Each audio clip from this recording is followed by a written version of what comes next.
For those of you that I haven't met personally, my name is Andre Simino.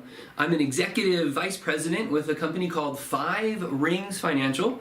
Five Rings Financial is a company a lot like a Merrill Lynch, an A.G. Edwards, a Charles Schwab, only where those guys focus on millionaires, we focus on middle-income Americans.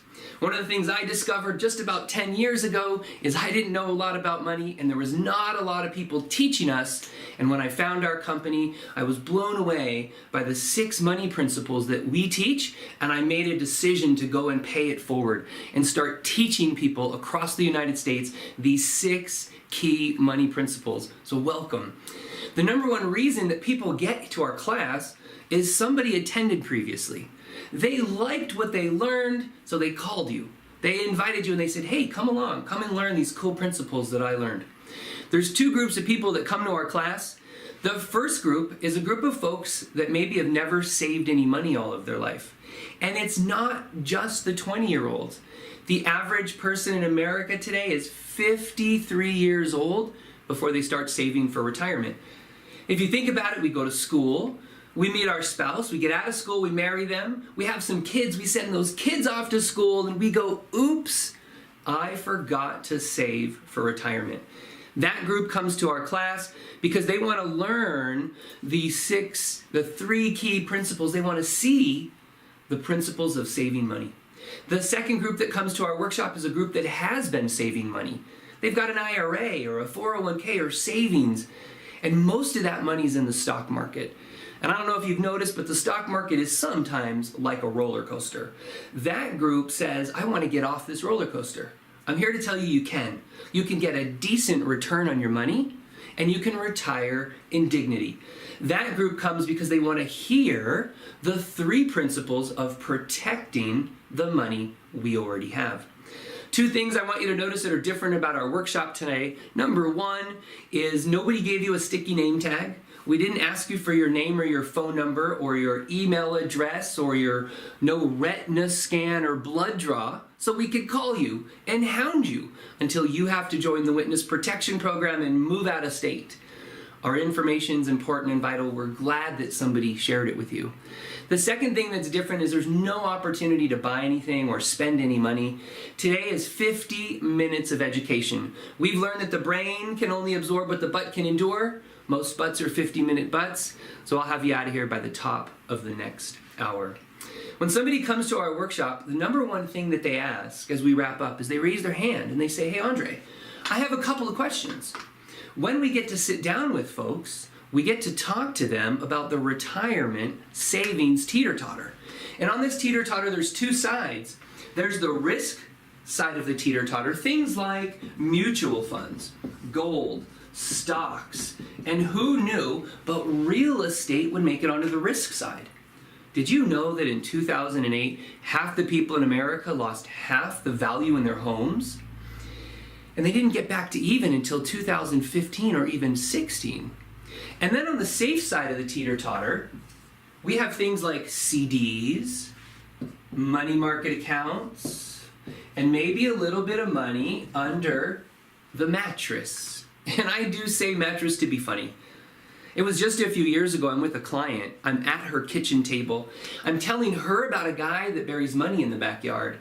As I'm telling her the story, her brother walks by. He must have heard me. He leaned in. He says, did you tell him? And I was like, whoa, I'm making a joke. This is what he said to me. As a matter of fact, I have $100,000 buried in the backyard. He lives at 1318 Main Street in Westminster, Colorado. I gave him some free advice that day, and I said, you might want to go down to Home Depot. Buy some white PVC pipe, dig up your money from the ground, put it in the PVC pipe, bury it, so at least your money won't rot. What had happened to him, like so many Americans, is if you look back at the 80s, and you look at the stock market, it went up and up and up and up and up. And around the year 2000, we'd all made a lot of money in the market. And we maybe got a little too excited. We put too much in, and in 2001, we had our first opportunity to lose up to half of our savings, half of our retirement. We went to our clients. We said, you might want to move some of your money out of risk and put it into safe. What everybody said to us back then was this will never happen again. They called it a fluke. Sure enough, the stock market did get right back to even, and by the year 2007, people were dancing in the street. Now, isn't that an interesting investment philosophy? If someone showed up at your house or my house and said, hey, if you give me all of your money, and I hold on to it for the next 7 years and I'll get you back to even, you'd laugh. You'd say that's not an investment philosophy. And yet by 2007, people were excited to get even. And then 2008 happens. Any of you own an IRA or a 401k in 2008? You might vividly remember 2008. This was the year we had our second opportunity to lose up to half of our savings, up to 54%. 2008 was my dad's year to retire. At the end of 2008, when he'd lost half of his savings, half of his retirement, here's what my dad said. I really like working. Said no one ever. But because my dad had lost half of his savings, my dad couldn't afford to retire. My dad did what 71% of Americans did. He moved his money out of risk and put it into safe. And he's now asked this question. When is this going to happen again? In 2001, people said never will happen again. 2008, people now were expecting it and asking when is it going to happen again? I'm no Nostradamus, but here's what I do know. It's the year 2018. The stock market is at a third all-time high in the last 20 years. When we were first meeting with people in those early years, 2009, 10, 11, what everybody said was this, whew, I just didn't lose anymore. But then from 2012 to 13, 14, 15, 16, people said, wait a minute. I moved my money from risk to safe, but I'm not earning any money. My money's not growing. Anybody know what the average CD or money market account's been paying for the last 10 years? Barely 0.5%. If you Google it, you will find that they have averaged 0.5% for the last 10 years. And of course, if you have money under the mattress, it just earns dust. So we have two groups of people now. One that was frustrated that their money's not making any money. And you have a second group of people like my dad. This is what my dad would say. I can't afford to lose another penny. My dad was looking for hope about his money, about his savings. Well, we started asking this question. If I could wave a magic wand and you could pick anywhere on this teeter-totter to be with your money, with your savings, where would you like to be? What just about everybody says to us is, Andre, I'd like to be right in the middle with my money. And here's what most people mean by the middle. Everybody says, when the stock market goes up, I want the upside of the stock market. I want my money to grow. But what everybody also says is, what don't they like about the market? An equal opportunity to lose. So people would say this, I want the upside of the market, but I never want to lose again. I want the 0% safety of the safe side of the market. And then everybody would chuckle. They'd say, wait a minute, Andre, that doesn't exist. Well, I've been learning French. I've learned 2 words, and they are au contraire. This does exist. It exists as something called an indexed account. When I first got started, I told you there were 2 groups of people that come to our workshop. What I'd like to do is take a quick step back, and I'd like you to see the 3 key principles we need to know about saving money. I'm going to rewind the clock. I'm going to go back 30 years to a guy by the name of Mike. Mike gets a postcard. It invites him to a class, a workshop, just like this morning, just like you guys got invited. And when Mike got invited, I'll tell you, what Mike thought was, why are they inviting me? I don't have any money. I'm $30,000 in debt. I live paycheck to paycheck. Mike's like, but you know what? Somebody put the wrong sticker on the wrong envelope. Let's go see what the wealthy talk about. He was looking for hope about his money. Let's go find out what the wealthy talk about. He goes to the class, loved the information. As the speaker, Jim, was wrapping up, Mike tried to sneak out the back door. He didn't want to get embarrassed. Well, Jim leaves fire in the carpet. He meets Mike at the back and he says, Mike, I think we could help you. Mike said, Jim, there's no way. I'm $30,000 in debt. Could you imagine, did you know that $30,000 30 years ago is like having $100,000 of debt today? Could you imagine being $100,000 in debt right now? Jim says to Mike, Mike, if you give me an hour, I'll give you an hour. Well, Mike figured, I learned some good stuff at that first class. Sure, come on over. So a week later, Jim is at Mike's house. Jim asked Mike this question. He said, Mike, could you save $5 a day? I'm going to ask all of you here today. Could all of you save $5 a day? I see some hands. I see some nodding heads. I had a guy once, he raised his hand. He said, Andre, I already drink 4 cups of coffee a day. If I drank 1 less cup of coffee, that'd be my $5. I said, yeah, and we should petition Starbucks to change the name to $5. Well, Jim says to Mike, Mike, $5 a day over the next 40 years at a decent interest rate grows to $500,000. Mike gets excited, and then Mike has the deer in the headlights look. He remembers, Jim, I might have $5 a day, but there's no way I have $150 a month. Anybody know the math Mike did? $5 a day times 30 days, that's $150. All of a sudden, $150 a month. I mean, that's barely a cell phone payment today. Back then, it was part of insurance, it was food, part of the rent. Jim says to Mike, Mike, no problem. We have a funnel program. And the way that our funnel program works is we put all the financial pieces through a funnel in your household, your insurances, your IRA, your 401k, your Roth, savings, sometimes a mortgage.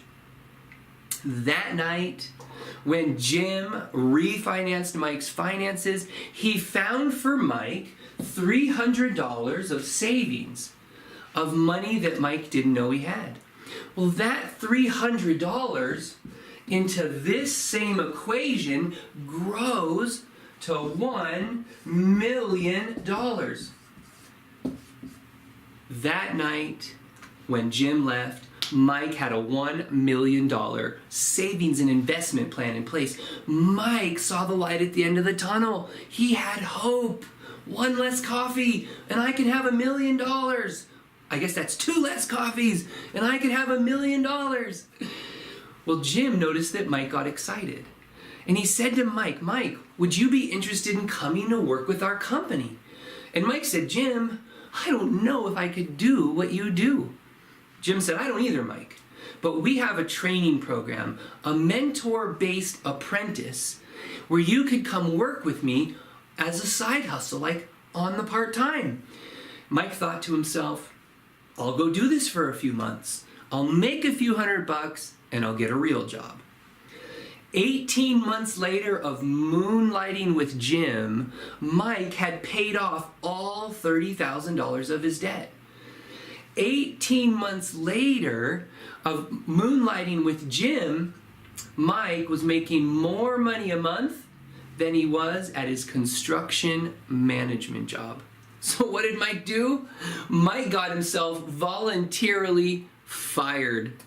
And that's how our company, 5 Rings Financial, that's how we got started over 30 years ago. Who wishes that I showed up at your high school graduation and showed you that $5 a day could grow to $500,000? I see lots of hands. Here's the crazier question. Who would have had the discipline to do it? Ah, I see 2. I usually get at least 1. Good job, Nicole. Good job, Jim. This is principle number 1. It's called the time value of money, that $5 a day will grow to $500,000. Principle number 2 is called compound interest. How many of you have heard of compound interest before? Okay, you're like a guy named Albert with the crazy hair. When he discovers compound interest, Albert Einstein, he called it the 8th wonder of the world. He figured out that there's an equation for compound interest that works like this. Let's say you're earning 1% on your money. Take the 1 and divide it into the number 72. 1 divided into 72 is 72. I was in Boulder, Colorado last week. I had to do multiple choice. Here's what this means. If you're making 1% on your money, it's going to take 72 years for your money to double. That's the magic of compound interest. Sometimes people ask me, Andre, what difference does 2 or 3 or even 4% on my money really make? Let me give you an example. There's these 3 sisters. These sisters, they're each 29 years old. Their uncle passes away and he leaves them each $5,000. He gives them 2 rules. Rule number 1, you got to lump sum the money into an account. Rule number 2, you can't touch the money until you're 65. First sister goes down to the bank. I'm going to be generous to the banker. He gets her 4% on his money. If you take the 4 and you divide it into the number 72, it equals 18. That means that her money's going to double every 18 years. She's 29.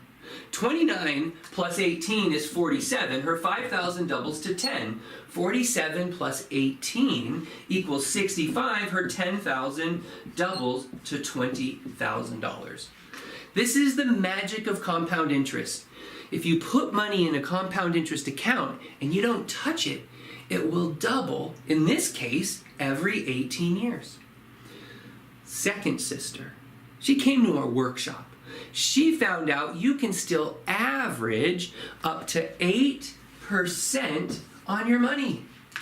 The first time I was in the workshop, I yelled out, 40,000. I figure if you double the interest rate from 4 to 8, you're going to double to 20 to 40. 8 goes into 72 every 9 years.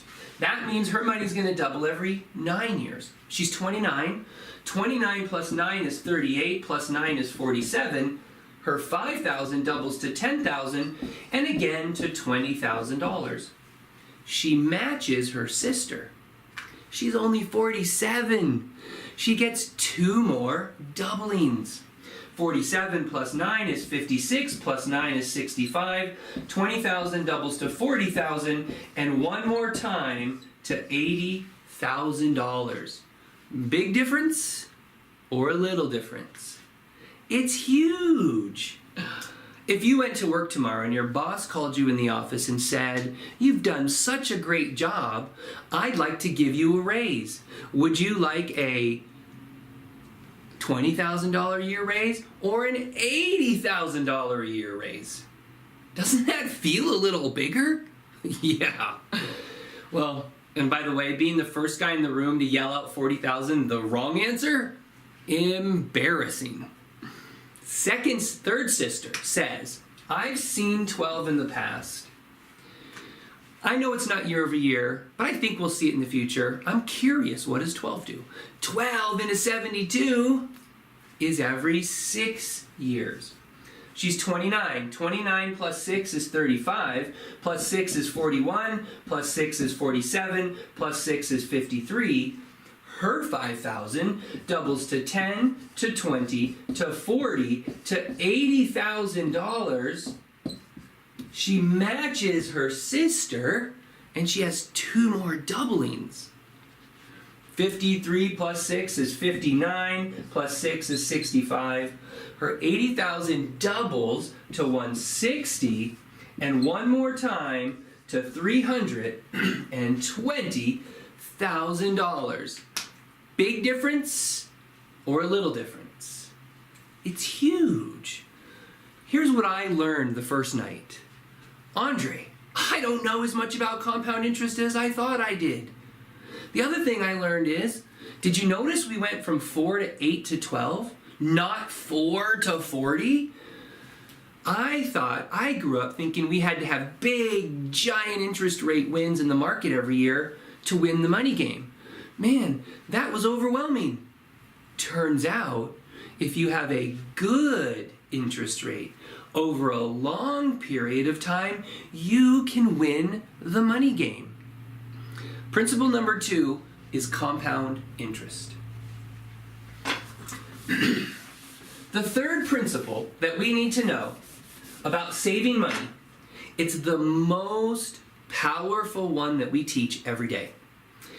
When we talk to the wealthy, what they tell us is the number one thing that they do to keep getting wealthy is they grow as much money as possible in non-taxable accounts. I'm going to compare for you growing money in a non-taxable account to growing money in a taxable account.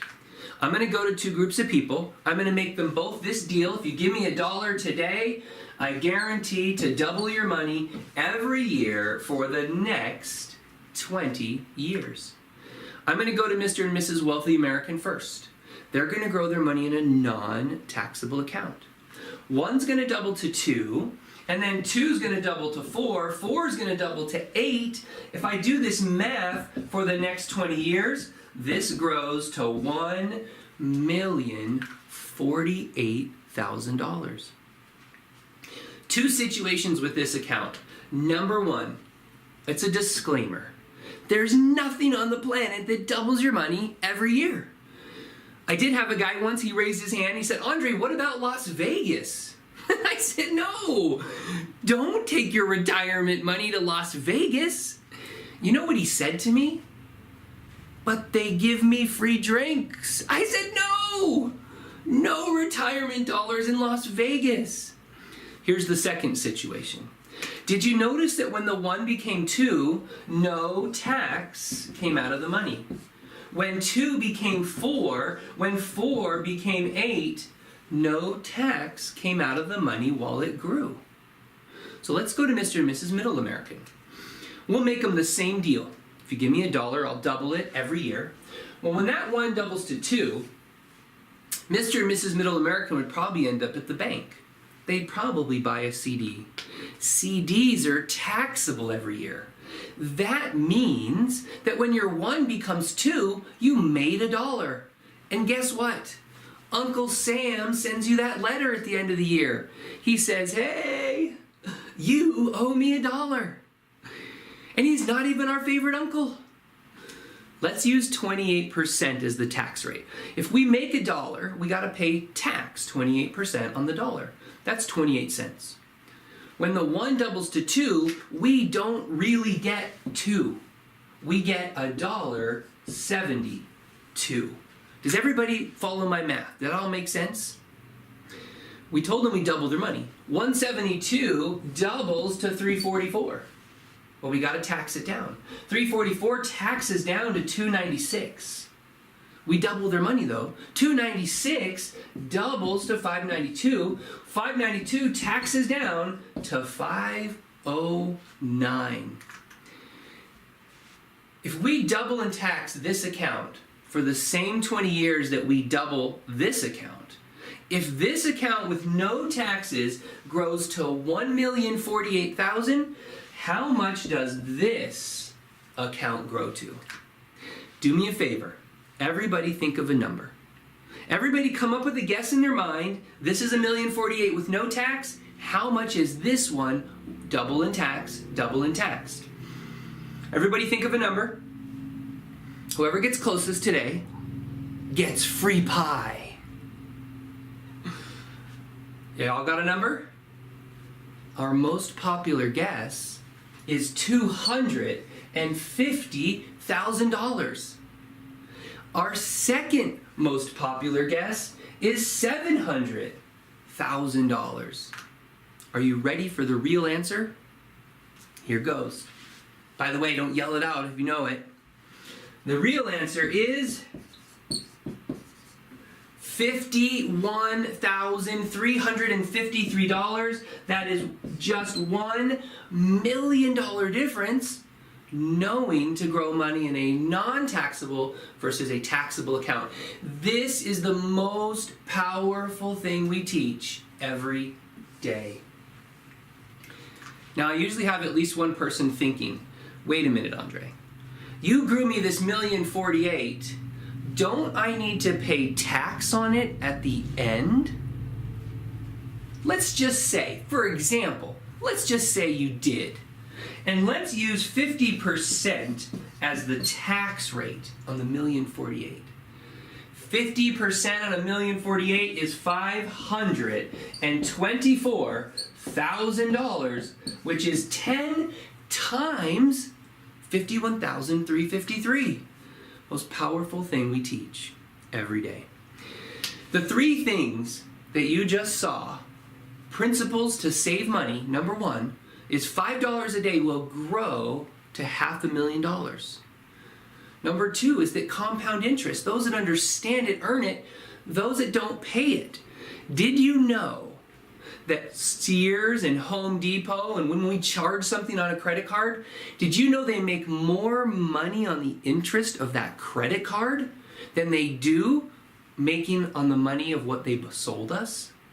Did you know compound interest works against you just like it can work for you? And number three, the most powerful thing we teach is grow as much money as possible in a non-taxable account. What I'd like to do is take a step forward. I'd like to talk to the group of people that want to protect the money they already have. When I first got started, I had mentioned an account called an indexed account. I'm going to walk you through an indexed account. When I'm done, you will know more about an indexed account than 92% of the population does. There's three main ways that people put money into an indexed account. The first way is a rollover from something like a 401k or an IRA or a 403b, a 457, if you have a deferred comp, if you have a 403b, TSP was the one.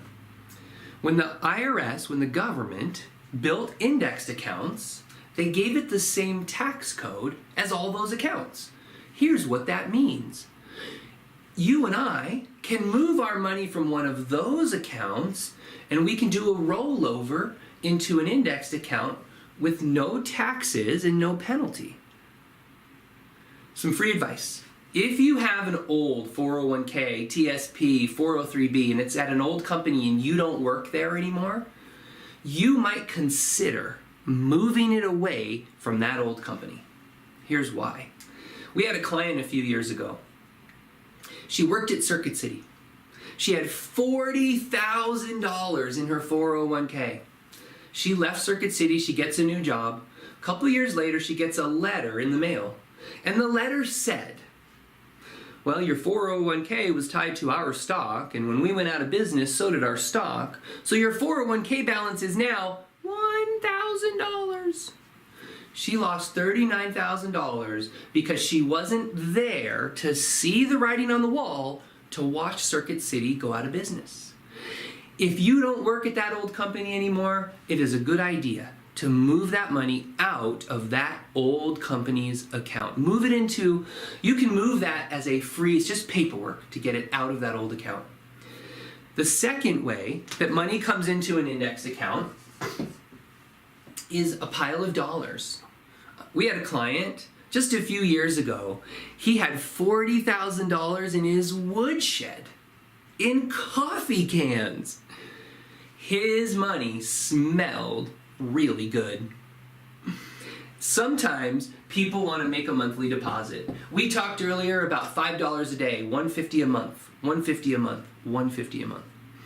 There are two things that indexed accounts do. For those note takers, the first thing that an indexed account does is it guarantees that you'll never lose a penny of your money due to stock market performance.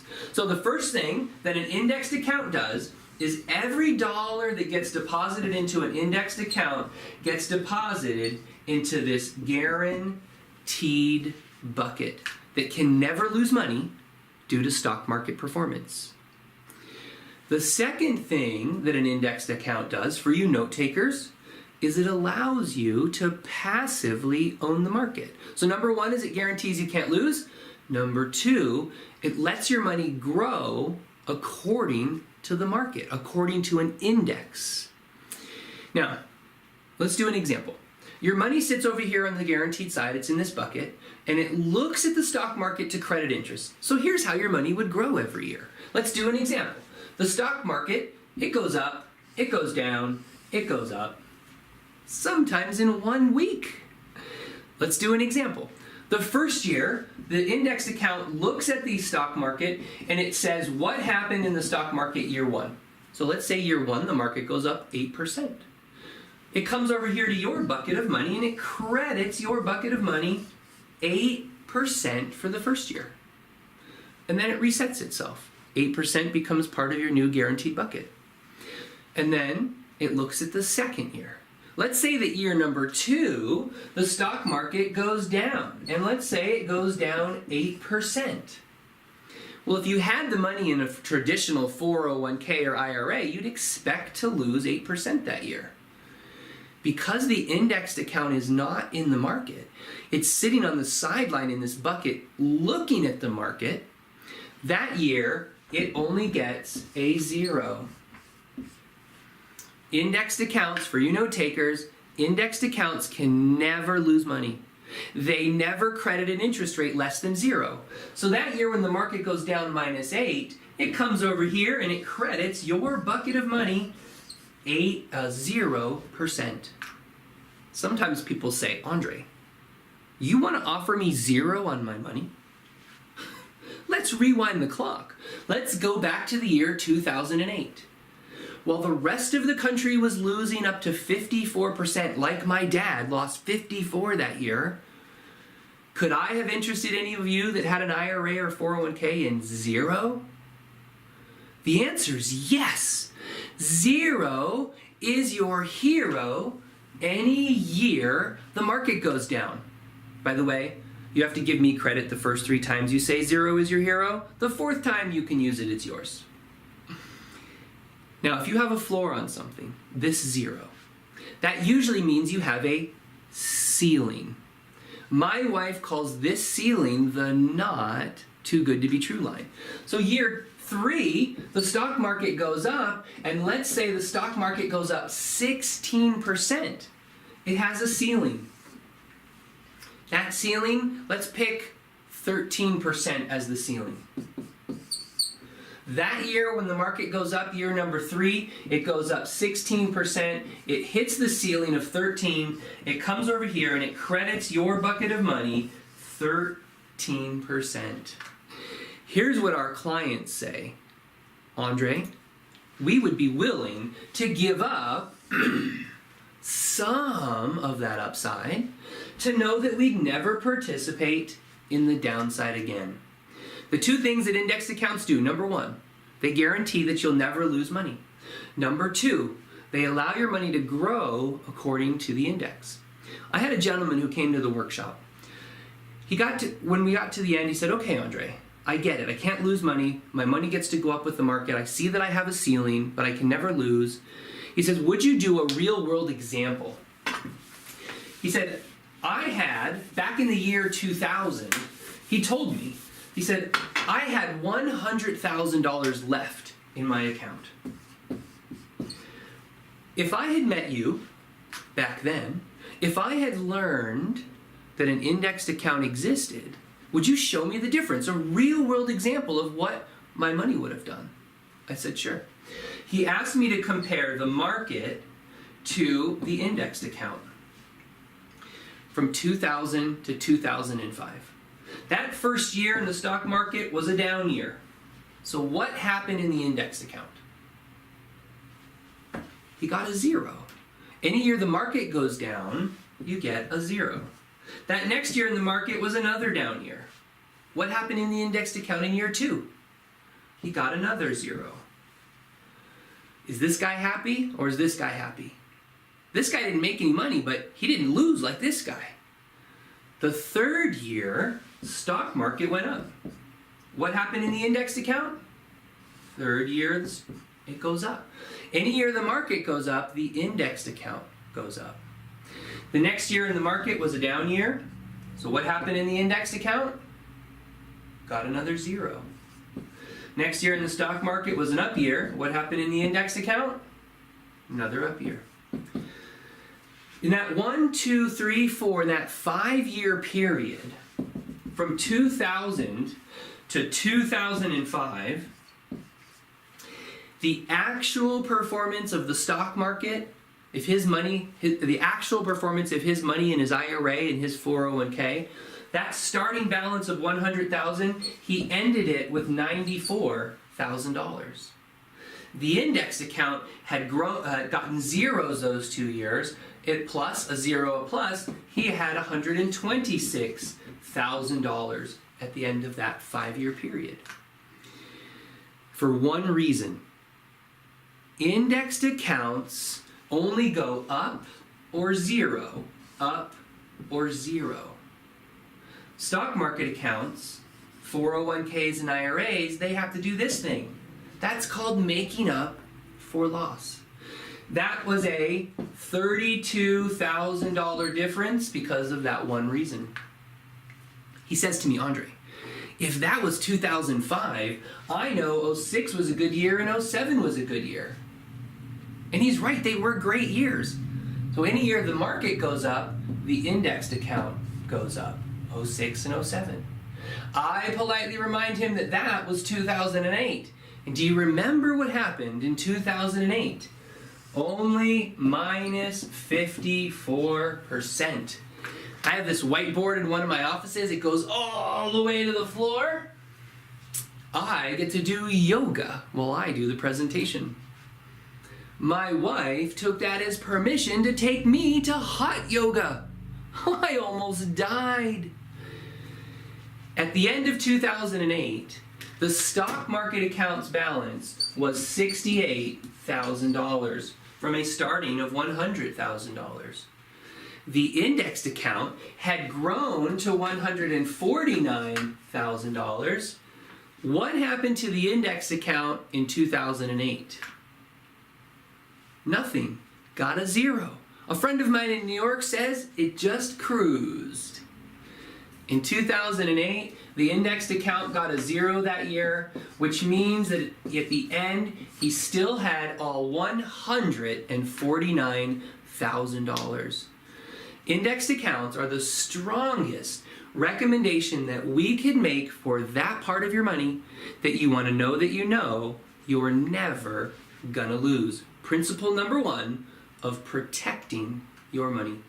The number 1 question that I get about an indexed account is, hey Andre, why didn't my banker, why didn't my broker, why didn't my 401k company offer it to me?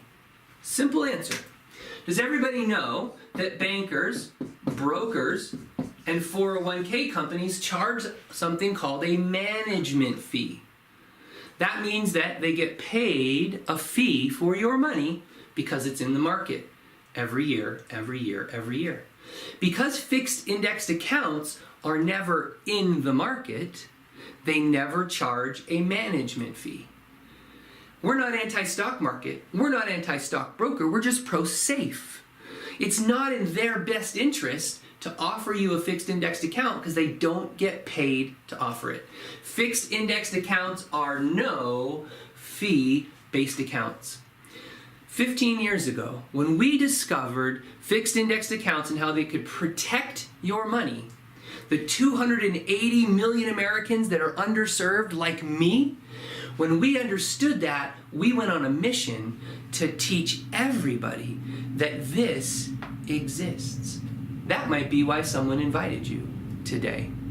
You now know more than 92% of the population does about fixed indexed accounts. We also made a decision to be a no fee-based account. That means that we never charge our clients management fee, and the companies that we represent never charge our clients a management fee again. Let me show you the 3 stages of money, and I'll wrap us up for this morning. If you and I were going to build a house, what would be the first part of the house we'd build? Foundation is the number one answer that I get. In our world, foundation is protection. It's that guaranteed bucket. 95% of our clients never leave the foundation. Stage 2 of money is called risk. That's the stock market. Most of us ended up in the stock market because we went to work for a company and they said, if you do 3%, we'll do 3%, and that's a match. Almost always take free money. Stage 3 of money is called distribution. It's a place that we're experts. Let us say it's your 65th birthday. You have $1 million saved up. You show up at our office. You say, I want all of my million. I'm moving to the equator to live in a leaf. Or hot zona. It's just as hot in Phoenix. How much of this million do you and I get versus does Uncle Sam let us have? We hear things like 50-50, 80-20. I was in Boulder, Colorado once, and a guy with a brownie said 70-10. Here's what we know. If you don't have distribution set up right, you're lucky to get 60 cents on the dollar. We have a program called Tax-Free Indexed Account. And the way that a tax-free indexed account works is every dollar that goes inside grows non-taxable. Every dollar, remember, 1 doubles to 2, doubles to 4, doubles to 8. And every dollar that comes out tax-free. Which means you do not get the statement from Uncle Sam saying, where's my tax? It comes out tax-free for any purpose at any age. The number one question I get about this is, can I do this as college savings? The answer is yes. Let's compare it to a 529 plan. 529 is a college savings, also grows non-taxable, also comes out tax-free. However, it's only for an accredited college. Here's what that means. If your son is like my son, he wants to be a YouTuber. That's not an accredited college. I can't use the 529. Tax-free indexed account, we call it $1 million baby. You can use this account for their first bike, their first car, that year abroad while they figure out who they want to be. If they go to college, you can use this for college. If they don't go to college, you can use it for their first business, their first house. You can let it ride, it becomes retirement savings. One other difference. If you have $100,000, $50,000 saved up in a 529 plan, and you go do financial aid, FAFSA forms at the university, they'll look at your money in the 529 and they'll say, disqualified, you have too much money. A tax-free indexed account, when the government built this, when the IRS put it together, when the wealthy put the tax code on this, here's what they said. Because you're protecting money for your benefit, because you are saving for your future, we'll make this a non-visible asset. Here's what that means. When you go to financial aid, FAFSA, and you do those forms, you have $50,000 or $100,000 saved up in a tax-free index account, you don't have to disclose it. You'll get financial aid, and then you can use this money to pay for the college. This is the most powerful financial instrument today. If you're a business owner, you've paid your tax, you want to grow it here, grow it, you can access it tax-free later. If you're over 70 and you have to do RMDs, If you don't need your RMDs, take your money out, put it in the tax-free index account, grow it, grow it, grow it. Access it later. This is the same account the Carnegies, the Rockefellers, the Vanderbilts, the wealthy of our country have been using for hundreds of years to save and protect money. We at Five Rings Financial, we made a decision to teach this key money principle so that you and I could use the same instrument that the wealthy use so we could win the money game too. Principle number 2. The third principle, it's the last one, and I'm going to wrap us up with this last principle, is called living benefits. And the way that living benefits works is this. Its purpose is to protect yours and my financial household. For example, let's say that you're going through life, that's your income. You're going through life, that's your expenses. Keep your income above your expenses. Sometimes, or maybe you know somebody that was going through life and they had a negative life event happen to them. A negative life event like a heart attack. So do me a favor. All of you there here this morning, think of somebody you know that was going through life and they had a heart attack. Think of somebody you know that's had a stroke. Think of somebody you know that's had cancer. Those are the big 3. Now think about that person. When this negative life event happened, for most people, their income went down. For most people, their expenses went up. Where these two pieces cross, 62% of them end up in bankruptcy. And it's medical bill related. Think about the person you're thinking of. Their health insurance paid the doctor. But what didn't it pay?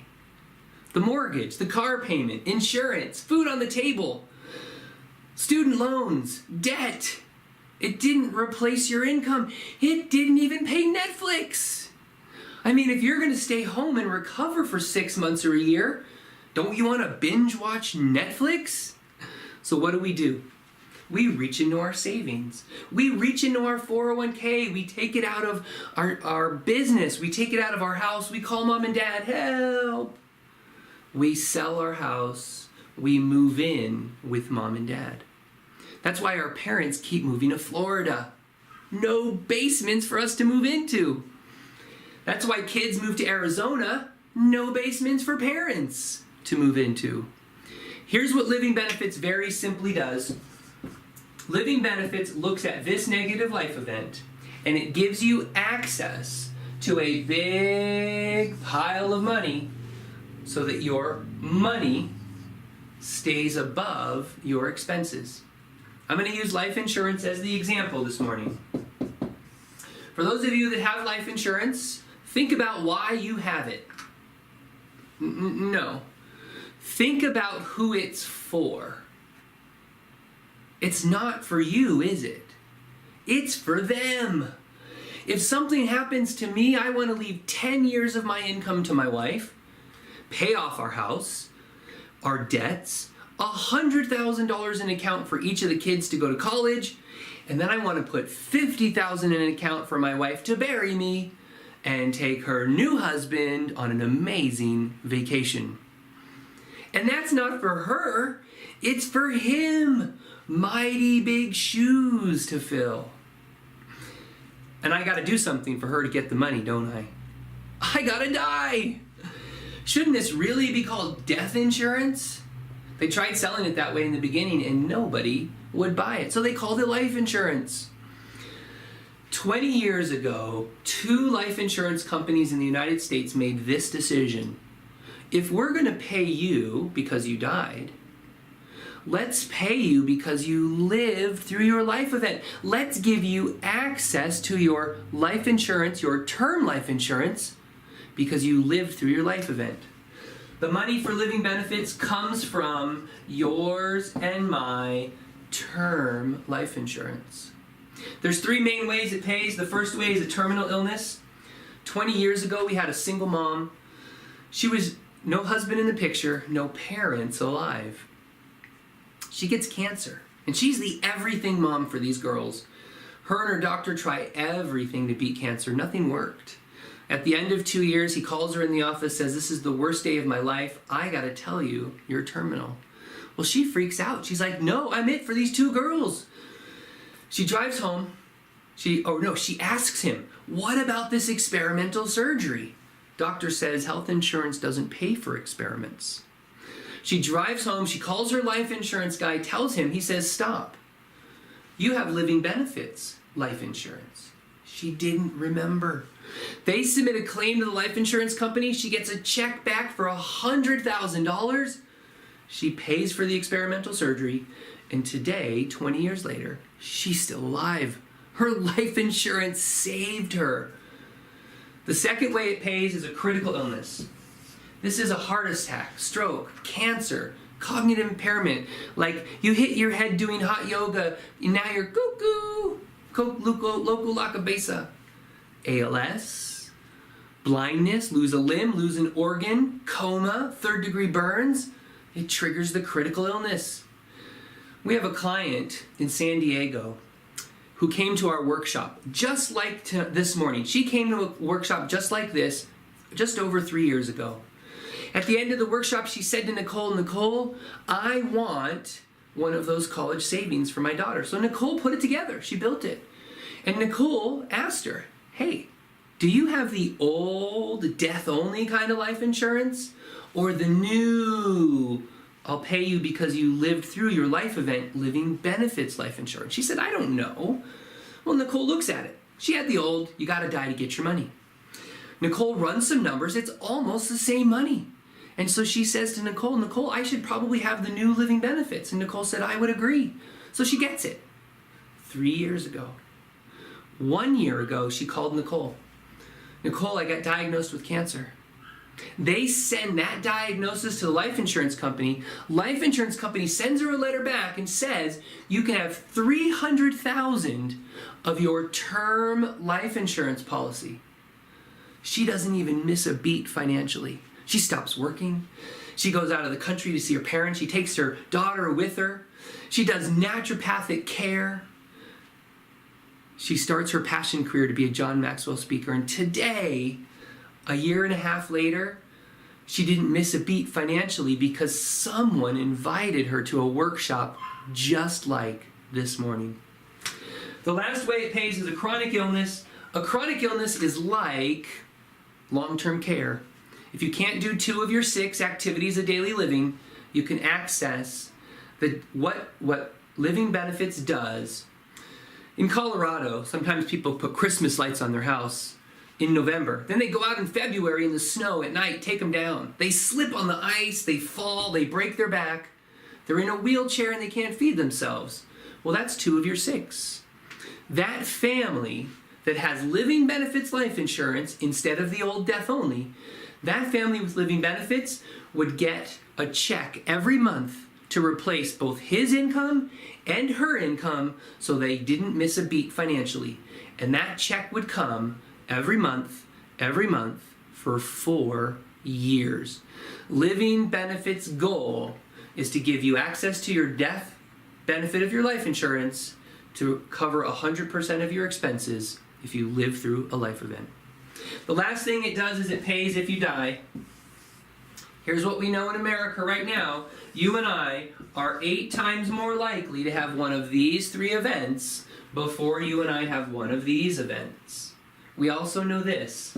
Only 10% of people in America that have life insurance have living benefits life insurance. The other 90% have the old death-only kind. We made a choice to be a living benefits life insurance company. We want to spread the good news. The number one reason that people don't know living benefits exists is people can't draw this picture. I want to invite you to come back to our workshop. Bring your parents to protect your inheritance.